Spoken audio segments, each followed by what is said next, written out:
Ready sir. नमस्कार साथियों, आज बहुत महत्वपूर्ण दिन है। एक बहुत महत्वपूर्ण जजमेंट आई है माननीय सर्वोच्च न्यायालय द्वारा, जो ये दर्शाती है कि जब भी अंधेरा बहुत गहरा हो जाता है, उम्मीद की एक किरण कहीं ना कहीं से जरूर आती है और पूरे आंगन को रोशन कर देती है। आज माननीय सर्वोच्च न्यायालय से उम्मीद की वो किरण हम सबको दिखाई दे रही है। जब से ये इलेक्टोरल बॉन्ड स्कीम 2017 में लाई गई थी, उस वक्त वित्त मंत्री माननीय अरुण जेटली जी ने इसका बहुत बौद्धिकरण करने की कोशिश की, tried to intellectualize it a lot and justify it, लेकिन हमने तब से उसका विरोध, पुरजोर विरोध, हर मंच से बार बार, इस मंच से तो कई बार करते रहे। हमारी क्या आपत्तियां थी? हमारी आपत्तियां बहुत स्पष्ट थी कि ये अपारदर्शी है, इससे भ्रष्टाचार को बढ़ावा मिलेगा, इससे काला धन सफेद हो जाएगा, इससे जो रूलिंग पार्टी है, जो सत्तारूढ़ दल है, सारा लाभ उसको मिलेगा और एक ऐसा अनकहा अनदेखा रिश्ता स्थापित हो जाएगा सत्तारूढ़ दल का और कंपनियों का। जो कंपनियां इन इलेक्टोरल बॉन्ड्स को खरीदेगी, उनको क्या लाभ दिया जाएगा? ये तमाम सवाल हम इस मंच से बार बार उठाते रहे। सवाल जायज थे, चिंता जायज थी, क्योंकि किस कंपनी ने किस पार्टी को कितना पैसा दिया और क्यों दिया, उसके एवज में उसको क्या मिला, ये जानने का अधिकार इस देश के एक एक वोटर को है, एक एक पत्रकार को है, एक एक व्यक्ति को है। भले वो किस पार्टी को वोट देता है, नहीं देता, उससे कोई फर्क नहीं पड़ता। और उस अधिकार की रक्षा के लिए कांग्रेस पार्टी तत्पर है। इकलौती पार्टी जो 2017 से लेकर आज तक लगातार इस मुद्दे पर बहुत प्रबल आवाज में बोलती आई। अब जो 95% इलेक्टोरल बॉन्ड्स का पैसा एक पार्टी यानी कि भारतीय जनता पार्टी को मिला, हम भी ये जानना चाहते हैं, देश भी ये जानना चाहता है कि उसके एवज में आपने क्या हवाई अड्डे बेचे हैं, आपने क्या कोयले की खदानें बेची हैं, आपने क्या किया, या एमएलए खरीदे हैं, या नए सूट सिलवाए हैं। ये जानने का हक हम सबको है।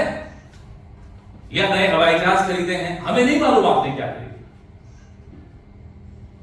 95% यानी कि 5,200 करोड़ रुपए भारतीय जनता पार्टी के अकेले के खाते में इलेक्टोरल बॉन्ड से आया। हम माननीय सर्वोच्च न्यायालय के इस आदेश का खुले दिल से स्वागत करते हैं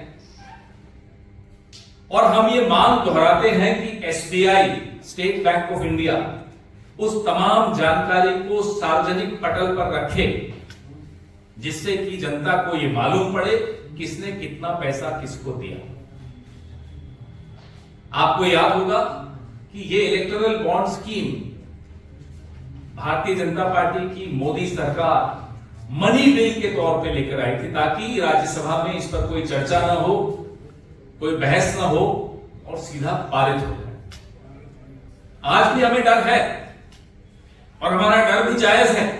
हमारा डर यह है कि कहीं फिर से कोई अध्यादेश जारी ना हो जाए ताकि इस सुप्रीम कोर्ट के आदेश से बच जाए सरकार। ये डर हमारा जायज है, इस डर को हम आपके साथ साझा करते हैं।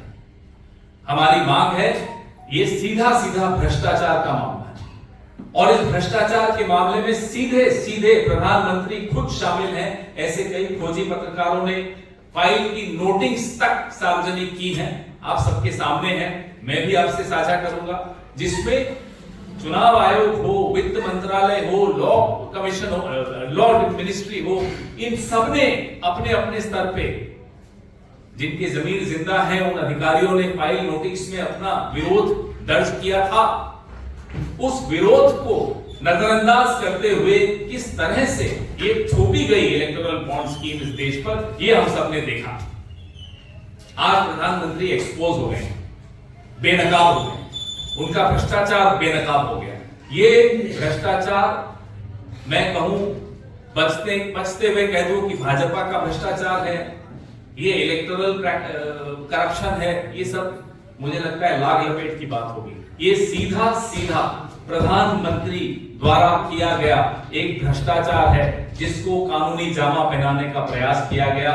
मनी बिल लाकर आपने मनी का इंतजाम कर दिया विधायक खरीदने के लिए, कोयले की खदान देने के लिए, हवाई अड्डे देने के लिए, अपने मित्रों को उपकृत करने के लिए। ये आपके सामने है।